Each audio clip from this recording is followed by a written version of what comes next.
He needs it more than you do. He has a wife and 3 kids to feed. You're young, you're single, and honestly, you'll be fine. My mother said it the way she always said everything, like it was obvious. Like I was the unreasonable one for standing there with my mouth open, staring at my phone screen showing a Chase balance of $412. 48 hours ago, that account held $3.2 million. I had built that money over 9 years. Not inherited it, not married into it, not stumbled onto it. I had coded for it, consulted for it, lived in a studio apartment eating grocery store sushi for 3 years to save it. And now, it was gone. Wired in 4 separate transfers over 2 days while I was at a conference in Seattle, completely unreachable because my phone had fallen into the hotel pool on day 1. And I'd been borrowing a colleague's phone just to get through my presentations. My mother was sitting at the kitchen table of my childhood home, hands wrapped around a mug of chamomile tea, looking at me like I was overreacting to a minor inconvenience. My brother wasn't there. He hadn't come to explain himself. He'd sent my mother instead, which told me everything I needed to know about the man he'd become. I didn't scream. I didn't cry. I just looked at her and asked, very quietly, how. She explained it like she was reading from a recipe. When I was 19 and had just started college, she had co-signed my first bank account because I had no credit history. I'd opened a new account years later, transferred most of my money there, and completely forgotten that the original joint account still existed, still had her name on it, and that I had, at some point early in my career, set up automatic transfers from my main account into that one as a personal savings buffer. Over the years, the buffer had grown. She had watched it grow. She had said nothing. And 2 days ago, while I was presenting a keynote on software architecture to 400 people in Washington state, she had walked into a Chase branch with her ID, sat across from a banker, and wired my money to my brother in 3 tranches, with a 4th sent directly to a contractor he'd hired to renovate his house. You always said family comes first, she told me, and had the audacity to sound wounded. I set my phone face down on the table. I picked up my keys. I walked out of the house without saying another word, which was the hardest thing I had ever done in my life, because what I wanted to do was entirely different. What she didn't know, what neither of them knew, was that I had spent the 40-minute drive to their house on a borrowed phone making 3 calls. 1 to my personal attorney, 1 to a forensic accountant I'd worked with on a corporate case 2 years ago, and 1 to the Chase fraud department, where I had already filed an unauthorized transaction report before my flight home had even landed. I had been planning for something like this for longer than they realized. Not this exactly, but something. There is a particular kind of exhaustion that comes from growing up as the responsible one, in a family that resents you for it. I started working at 16. I graduated college in 3 years. I got a job at a software firm in Austin before I had my diploma in hand, and worked my way into a senior engineering role by 25. I sent money home when my parents asked. I paid for my brother's car when his transmission blew out. I gave my mother money for a medical bill she never showed me the paperwork for. I never asked for any of it back. What I got in return was a family that called me cold, distant, too focused on work. They said I thought I was better than them, that I'd forgotten where I came from. My brother once said at Thanksgiving, loud enough for everyone to hear, that some people mistake being lucky for being smart. He was looking directly at me when he said it. I had built my life quietly, carefully, and alone. And somewhere along the way, I had made the mistake of leaving one door unlocked. The next morning, I was sitting in my attorney's office at 7:30. She was one of those women who wore no jewelry and said everything once. She listened to me without interrupting, read the account statements I'd printed at a FedEx at 6 a.m., and then took her glasses off. "This is bank fraud," she said. "Not a gray area. Your mother had joint access to a dormant account. She used it to wire funds you did not authorize. The fact that she believed she was helping your brother doesn't change the legal character of what she did." "Can we freeze it?" I asked. "The money he received." "We can try. If he's already spent part of it, recovery gets complicated. But yes. We file for an emergency injunction today, before he moves anything else." I nodded. "File it." She looked at me for a moment. "This will get loud." "I know. Your family." My family already made their choice, I said. I'm making mine. By noon, the injunction had been filed. By 2 o'clock, Chase had flagged my brother's account and temporarily restricted outgoing transfers pending the fraud investigation. At 3:17, my mother called me 11 times in a row. I let it ring. My brother called at 3:45. I answered that one. His voice was controlled in the way that meant he was actually panicking. What did you do? My account is locked. I can't pay my contractor. I can't pay my mortgage. Claire is losing her mind.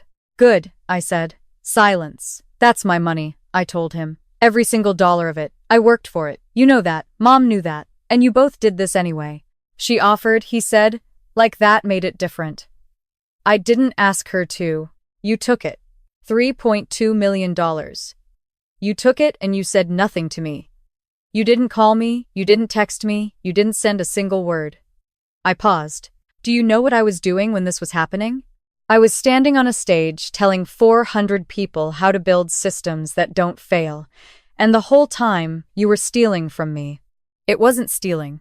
The fraud examiner at Chase and my attorney both disagree with you, I said.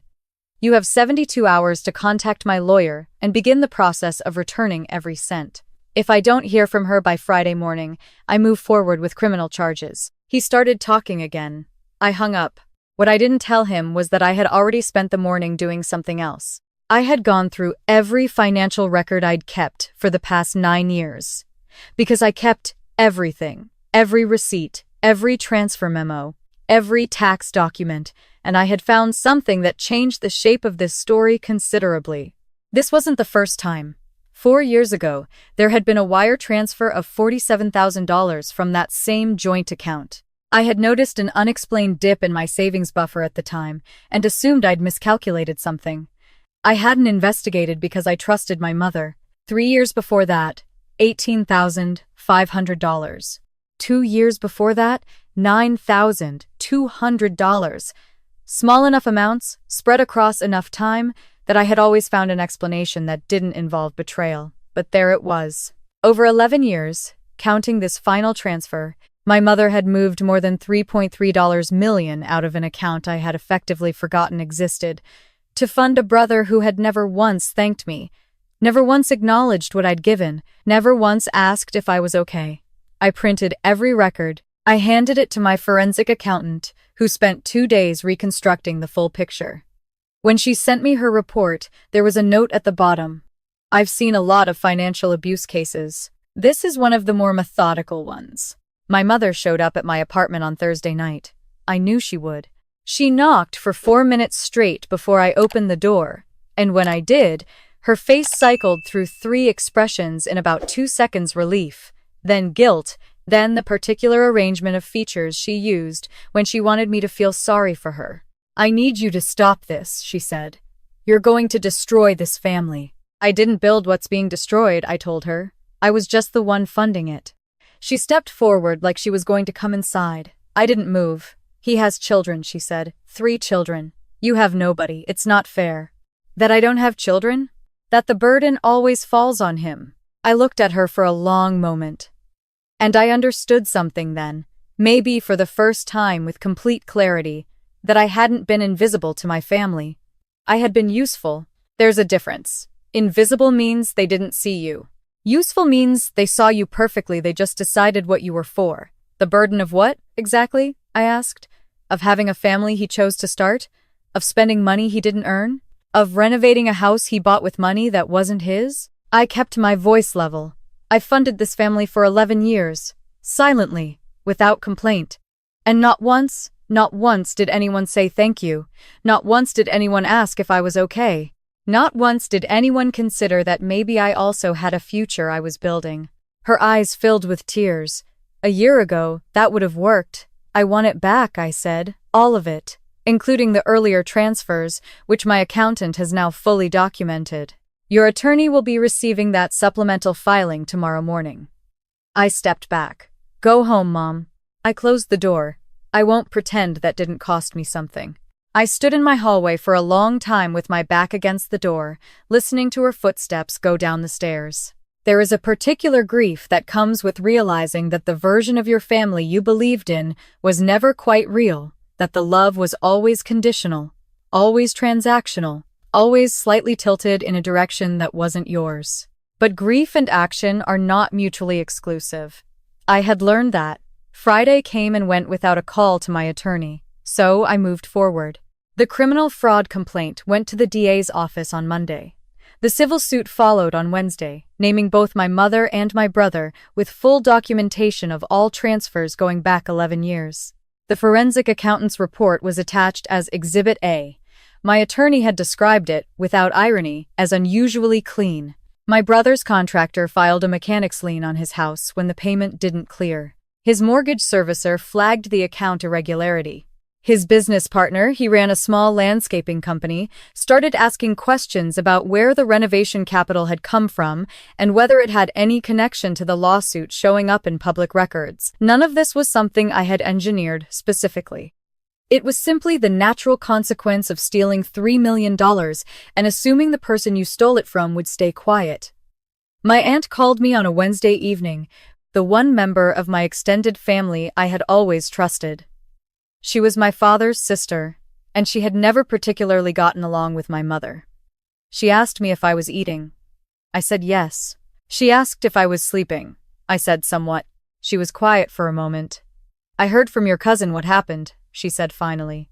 The full picture. All of it. Okay, I said. I want you to know that what you're doing is right. And I want you to know that watching you become who you are has been one of the genuine pleasures of my life. She paused. I'm sorry it cost this much. I didn't say anything for a moment. Sometimes being seen, actually seen by someone who loves you, takes a second to absorb. Thank you, I said. It was the only thing I had. 3 weeks after the injunction was filed, my brother's attorney contacted mine. He wanted to negotiate. My attorney sent back a single response. Full repayment of all documented transfers, including the historical amounts, plus interest at the statutory rate, plus legal fees, or we proceed to trial. No partial settlements, no payment plans with favorable terms, no meetings where my mother could cry in a conference room and make it about her feelings. His attorney came back with a counteroffer. We rejected it in under an hour. What they hadn't counted on was that I genuinely did not need the money back to be okay.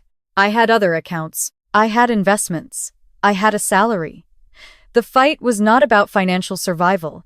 It was about something my family had never understood me to have. Limits. The settlement conference was scheduled for a Thursday in October. I drove myself. I wore a gray blazer and flat shoes and carried a leather portfolio that contained exactly nothing, because everything that needed to be said was already in the filing. My brother was already in the conference room when I arrived. He looked smaller than I remembered.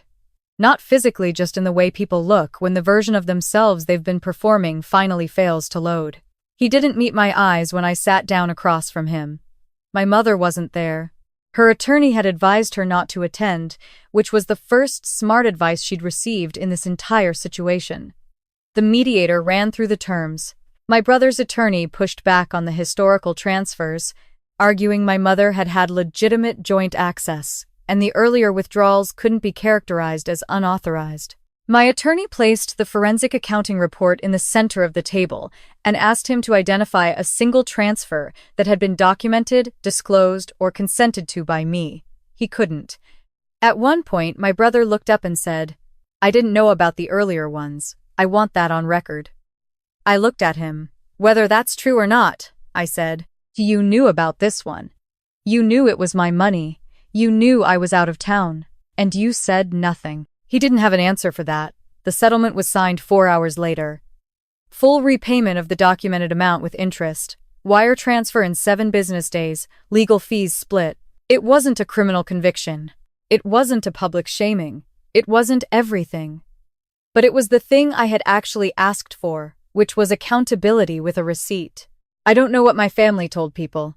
I know my mother told at least one relative that I had gone after her for trying to help her son, which is the kind of sentence that only makes sense if you genuinely believe that your children's money belongs to you by default. I know my brother told his business partner it was a misunderstanding. Maybe he even believed that. I stopped trying to manage their narrative a long time ago. What I did instead was work. I finished the project I'd been developing for 2 years, a security auditing tool for financial institutions, which felt, in retrospect, like an extremely personal professional choice. I presented it at a conference in Chicago in November. The keynote slot had been offered to me 6 months earlier, before any of this happened, and I had almost turned it down because I was afraid I wasn't ready. I was ready. The room held maybe 300 people, mostly engineers and compliance professionals, and a handful of investors. I had written my remarks myself, no ghostwriter, no slide deck that did the talking for me. I talked about systems and where they fail. I talked about the places where trust gets encoded into infrastructure, and what happens when that trust is exploited by someone who was never supposed to have access in the first place. I talked about the difference between access and authorization, and why those two things are not the same. About 15 minutes in, I looked up from my notes and noticed a face I recognized near the back of the room. A woman I had worked with briefly 3 years ago, who had since moved into venture capital. She was typing something on her phone. Later, I found out she had texted a partner at her firm during my talk to say they should meet with me. That meeting led to a conversation that is still ongoing. I didn't know any of that in the moment. In the moment, I just kept talking, because the work was good and I had done it honestly, and I had nothing to prove to anyone in that room. After, there was a reception.